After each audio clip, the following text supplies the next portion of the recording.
പ്രവചനത്തിന്റെ പല വ്യാഖ്യാനങ്ങളിലും ഇറാൻ ഒരു പ്രധാന പങ്ക് വഹിക്കുന്നു, പ്രത്യേകിച്ച് ഒരു ക്രിസ്തീയ യുഗാന്ത്യകാല പഠന വീക്ഷണകോണിൽ നിന്ന്.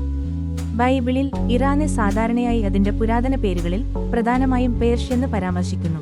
അന്ത്യകാല പ്രവചനത്തിൽ ഇറാന്റെ സ്ഥാനത്തിന്റെ ഒരു സംഗ്രഹമിതാ. അതിനു മുന്നേ ഇറാന്റെ ബിബ്ലിക്കൽ ഹിസ്റ്ററി അറിഞ്ഞിരിക്കുന്നത് മാന്യ വായനക്കാർക്ക് ഉപകാരപ്പെടും. ബൈബിളിലെ ഏലാമിൽ നിന്നുള്ള ഇറാന്റെ ചരിത്രം പ്രവചനപരവും ചരിത്രപരവുമായ പുസ്തകങ്ങളിൽ ഇഴചേർന്ന് കിടക്കുന്ന കൗതുകകരമായ ഒരു ത്രെഡാകുന്നു. ആധുനിക ചരിത്രകാരന്മാർ ചെയ്യുന്നതുപോലെ ഇറാന്റെ സമ്പൂർണ്ണ ദേശീയ ചരിത്രത്തെക്കുറിച്ച് ബൈബിൾ വിവരിക്കുന്നില്ലെങ്കിലും, ഇന്നത്തെ ഇറാനിയൻ അതിർത്തികളിലെ പുരാതന ജനതകളെയും രാജ്യങ്ങളെയും, പ്രത്യേകിച്ച് ഏലാം, മീഡിയ, പേർഷ്യ എന്നിവയെയാണ് ഇത് പരാമർശിക്കുന്നത്. ഒരു ബൈബിൾ ടൈംലൈൻ ഇതാ. ഏലം, ബൈബിളിലെ ഏറ്റവും ആദ്യകാല ഇറാനിയൻ ജനത.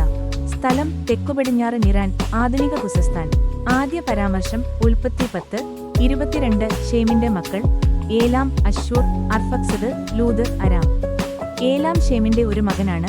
ബൈബിൾ വംശാവലിയിൽ ഏലാമിയർ സെമിറ്റിക് ആകുന്നു.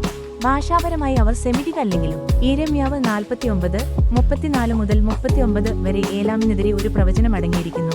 ന്യായവിധി പ്രവചിക്കുന്നതിനൊപ്പം ഭാവി പുനഃസ്ഥാപനവും കൂടിയാണിത്. അന്ത്യകാലത്ത് ഞാൻ ഏലാമിന്റെ പ്രവാസം പുനഃസ്ഥാപിക്കുമെന്ന് കർത്താവ് അരുളി ചെയ്യുന്നു. ഈരെ 49:39. മേത്യർ, യാഫത്തിന്റെ പുത്രന്മാർ. ബൈബിൾ പരാമർശം ഉൽപ്പത്തി 10:2. യാഫത്തിന്റെ പുത്രന്മാർ: ഗോമർ, മാഗോഗ്, മാദായി. വടക്കുപടിഞ്ഞാറൻ ഇറാനിൽ സ്ഥിരതാമസമാക്കിയ മേത്യരുടെ പൂർവികനാണ് മാദായി.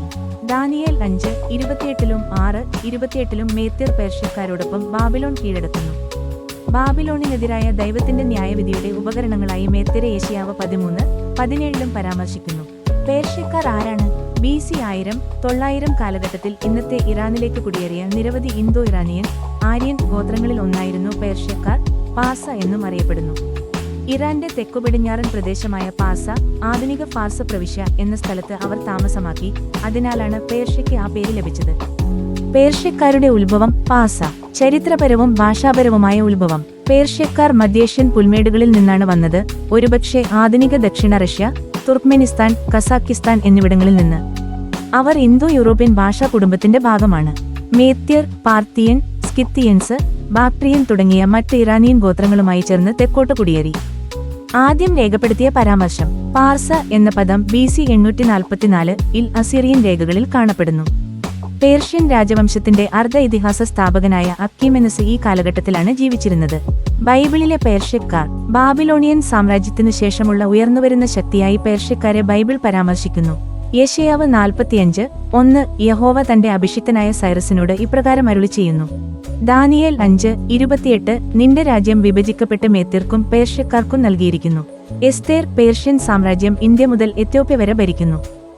പേർഷ്യൻ സാമ്രാജ്യത്തിന്റെ ഉദയം. അക്കീമെനിഡ് സാമ്രാജ്യം സ്ഥാപിച്ചത് മീഡിയ, ലിഡിയ, ബാബിലോൺ എന്നിവ കീഴടക്കിയ മഹാനായ സൈറസ്. തലസ്ഥാനം പെർസപോളിസ്, പസർഗഡെ, സൂസ. സഹിഷ്ണുതയും മികച്ച ഭരണവും ഉപയോഗിച്ച് വിശാലമായ ഒരു ബഹുസാംസ്കാരിക സാമ്രാജ്യം ഭരിച്ചു. ബൈബിൾ വംശാവലി ഉൽപ്പത്തി 10-ൽ നോഹയുടെ മകനായി പേർഷ്യയെക്കുറിച്ച് നേരിട്ട് പരാമർശമില്ല. എന്നാൽ പേർഷ്യക്കാരെ പലപ്പോഴും വംശാവലിയിൽ ഏലാം, ഷേമിന്റെ മകൻ, മാഡായി, യാഫത്തിന്റെ മകൻ എന്നിവരുമായി ബന്ധിപ്പിച്ചിരിക്കുന്നു. ഏലാം പുരാതന തെക്കുപടിഞ്ഞാറൻ ഇറാൻ, പിന്നീട് പേർഷ്യൻ സ്വത്വത്തിൽ ലയിച്ചു. മാഡായി മേത്യരുടെയും പേർഷ്യൻ സഖ്യകക്ഷികളുടെയും ബന്ധുക്കളുടെയും പൂർവികർ. അതിനാൽ പേർഷ്യക്കാർ എലാമൈറ്റുകളിൽ നിന്ന് വംശീയമായി വ്യത്യസ്തരായിരുന്നിരിക്കാം, പക്ഷേ പിന്നീട് ഒരു ഭരണജനതയായി ലയിച്ചു. 1 യെഹെസ്കേൽ 38:39 ഗോഗിന്റെയും മാഗോഗിന്റെയും യുദ്ധം. പ്രധാന വാക്യം യെഹെസ്കേൽ 38:5 പേർഷ്യ, കൂശ്, പുത് എന്നിവരെല്ലാം അവരോടൊപ്പം പരിചകളും ശിരോവസ്ത്രങ്ങളും ധരിച്ചിരിക്കും. വ്യാഖ്യാനം പേർഷ്യ ആധുനിക ഇറാൻ, മാഗോഗ് ദേശത്തു നിന്നുള്ള, പലപ്പോഴും റഷ്യയുമായോ ഇസ്രായേലിന് വടക്കുള്ള പ്രദേശങ്ങളുമായോ ബന്ധപ്പെട്ടിരിക്കുന്നു. ഒരു നേതാവായ ഗോഗിന്റെ സഖ്യകക്ഷിയായി പട്ടികപ്പെടുത്തിയിരിക്കുന്നു. അവസാന നാളുകളിൽ ഇസ്രായേലിനെതിരെ ഒരു സഖ്യം രൂപീകരിക്കുന്ന നിരവധി രാജ്യങ്ങൾ ഈ സഖ്യത്തിൽ ഉൾപ്പെടുന്നു. പേർഷ്യ എന്ന നിലയിൽ ഇറാൻ ഇസ്രായേലിനെ ആക്രമിക്കാൻ വരുന്നതും എന്നാൽ ദൈവത്താൽ അമാനുഷികമായി നശിപ്പിക്കപ്പെടുന്നതുമായ ഈ അന്ത്യകാല സൈനിക സഖ്യത്തിന്റെ ഭാഗമാണ്. ദാനിയേൽ 10:11 പേർഷ്യയിലെ രാജാക്കന്മാർ ദാരിയൂസിനു ശേഷം പേർഷ്യയിൽ ഉയർന്നുവരുന്ന 3 രാജാക്കന്മാരെയും പിന്നീട് കൂടുതൽ സമ്പന്നരാകുന്ന 4ാമനെയും കുറിച്ച് ദാനിയേൽ 11:2 പരാമർശിക്കുന്നു. ചരിത്രപരമായ പേർഷ്യൻ ഭരണാധികാരികളെയാണ് ഇത് പരാമർശിക്കുന്നതെങ്കിലും ചില പണ്ഡിതന്മാർ ഭാവിയിലെ ഭൂരാഷ്ട്രീയ പോരാട്ടങ്ങളുടെ നിഴലുകൾ കാണുന്നു. വടക്കൻ, തെക്കൻ രാജാക്കന്മാർ തമ്മിലുള്ള സംഘർഷം പിന്നീട് ദാനിയേൽ 11-ൽ മിഡിൽ ഈസ്റ്റിലെ അധികാരമാറ്റങ്ങളിലേക്ക് വിരൽ ചൂണ്ടാം. അവിടെ ഇറാൻ ഒരു പ്രധാന കളിക്കാരനാകാം. ദാനിയേൽ 8 ആട്ടുകൊറ്റനും ആടും 2 കൊമ്പുള്ള ആട്ടുകൊറ്റൻ മേത്തിയെയും പേർഷ്യയെയും പ്രതിനിധീകരിക്കുന്നു. മഹാനായ അലക്സാണ്ടറിന്റെ വിജയത്തോടെ ഈ ദർശനം പലപ്പോഴും പൂർത്തീകരിക്കപ്പെട്ടതായി കാണപ്പെടുന്നുണ്ടെങ്കിലും ചില പ്രവചന വ്യാഖ്യാതാക്കൾ ഇരട്ട നിവൃത്തികൾ കാണുന്നു. അതായത് പുരാതന സാമ്രാജ്യങ്ങൾക്ക് ഭാവി ശക്തികളെ പ്രതീകപ്പെടുത്താൻ കഴിയും. ആധുനിക വ്യാഖ്യാനം ഇസ്രായേലിനോടുള്ള ഇറാന്റെ വർദ്ധിച്ചുവരുന്ന ശത്രുത, അതിന്റെ ആണവ അഭിലാഷങ്ങൾ, റഷ്യയുമായും ഇസ്ലാമിക രാഷ്ട്രങ്ങളുമായുമുള്ള സഖ്യങ്ങൾ എന്നിവ യെഹെസ്കേൽ 38 സാഹചര്യവുമായി യോജിക്കുന്നുവെന്ന് പല ആധുനിക ക്രിസ്ത്യൻ പ്രവചന അധ്യാപകരും വിശ്വസിക്കുന്നു. ഇസ്രായേലിന്റെ നാശത്തിന് പരസ്യമായി ആഹ്വാനം ചെയ്യുന്ന ഇറാന്റെ ഇസ്ലാമിക ഭരണകൂടം അന്ത്യകാല വൈരാഗ്യത്തിൽ പേർഷ്യയുടെ പങ്ക് നിറവേറ്റുന്നതായി പലപ്പോഴും കാണപ്പെടുന്നു. ആത്മീയ പാഠങ്ങൾ ബൈബിൾ പ്രവചനത്തിൽ രാഷ്ട്രങ്ങൾ ഉയർന്നുവരികയും വീഴുകയും ചെയ്യുന്നു, എന്നാൽ ദൈവത്തിന്റെ പദ്ധതി പരമാധികാരമാണ്. ദൈവജനത്തിനെതിരെ ഇറാൻ സഖ്യം ചേർന്നിട്ടുണ്ടെങ്കിലും ദൈവത്തിന്റെ ആത്യന്തിക വിജയം ഉറപ്പാണ്. യേശുക്രിസ്തു തിരിച്ചുവരും, ഇസ്രായേലിന്റെ ശത്രുക്കളെ പരാജയപ്പെടുത്തും, അവന്റെ രാജ്യം സ്ഥാപിക്കും. ഇവിടെ നാം പ്രത്യേകം ശ്രദ്ധിക്കേണ്ട ഒരു വസ്തുത, ന്യായവിധിക്കു ശേഷവും ദൈവം കരുണ കാണിക്കുന്നു എന്നതാണ്. അവന്റെ പദ്ധതിയിൽ ഇസ്രായേലിനെ മാത്രമല്ല, ഏലാം, ഈജിപ്ത്, മോവാബ്, അസീറിയ തുടങ്ങിയ ജാതി രാഷ്ട്രങ്ങളും ഉൾപ്പെടുന്നു. യെശയ്യാവ് 19. ഏലാമ്യരുടെ പുനഃസ്ഥാപനത്തെക്കുറിച്ച് ബൈബിളിൽ ഒരിക്കൽ മാത്രമേ പരാമർശിച്ചിട്ടുള്ളൂ. യിരെമ്യാവ് 49:39 ഇത് ശക്തവും എന്നാൽ പലപ്പോഴും അവഗണിക്കപ്പെടുന്നതുമായ ഒരു പ്രവചനമാണ്. യിരെമ്യാവ് 49:39 എന്നാലും വരും ദിവസങ്ങളിൽ ഞാൻ ഏലാമിന്റെ പ്രവാസം പുനഃസ്ഥാപിക്കും എന്ന് യഹോവ പ്രഖ്യാപിക്കുന്നു. യിരെമ്യാവ് 49:34-38 ദൈവം ഏലാമിന് ന്യായം വിധിക്കുന്നു, നാശം, ചിതറിക്കൽ, ഭീകരത എന്നിവ വാഗ്ദാനം ചെയ്യുന്നു. എന്നാൽ 39-ാം വാക്യത്തിൽ അവൻ പ്രത്യാശ നൽകുന്നു, ഏലാം ഒരു ദിവസം പുനഃസ്ഥാപിക്കപ്പെടും. പുനഃസ്ഥാപനത്തിന്റെ വ്യാഖ്യാനം ഭൗതിക, ദേശീയ പുനഃസ്ഥാപനം. ചിലർ ഇതിനെ ഇറാനിയൻ ജനതയുടെ ഭാവിയിലെ പുനരുജ്ജീവനമോ ആയി വ്യാഖ്യാനിക്കുന്നു. ഒരുപക്ഷെ ക്രിസ്തുവിലേക്കുള്ള ഒരു തിരിയലോ അന്ത്യകാലത്തെ സമാധാനപരമായ പരിവർത്തനമോ ആകാം. ദൈവം ഇസ്രായേലിനെ പുനഃസ്ഥാപിച്ചതുപോലെ ഏലം ഉൾപ്പെടെയുള്ള മറ്റ് രാജ്യങ്ങൾക്കും അവൻ കരുണ വാഗ്ദാനം ചെയ്യുന്നു. ആത്മീയ പുനഃസ്ഥാപനം. പല ക്രിസ്തീയ പണ്ഡിതന്മാരും വിശ്വസിക്കുന്നത് ഇത് അവസാന നാളുകളിൽ ദൈവത്തിലേക്ക് തിരിയുന്ന ഏലാമ്യരെ സൂചിപ്പിക്കുമെന്നാണ്.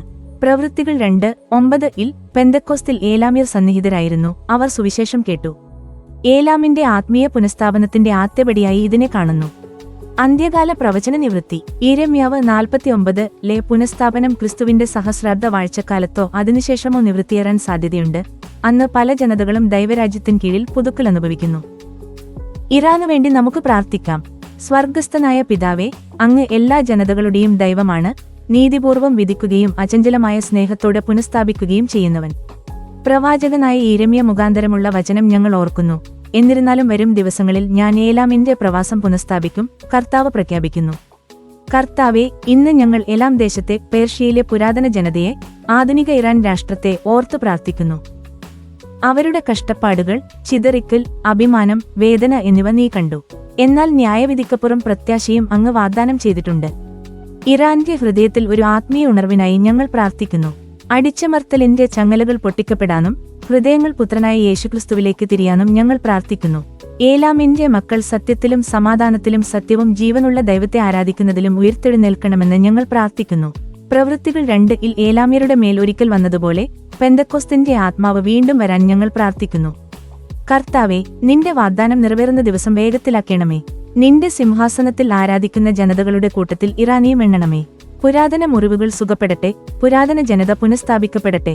കർത്താവായ യേശുവേ, വരണമേ. നിന്റെ നാമത്തിനു വേണ്ടി ഏലാമിനെ പുനഃസ്ഥാപിക്കണമേ. ആമേൻ.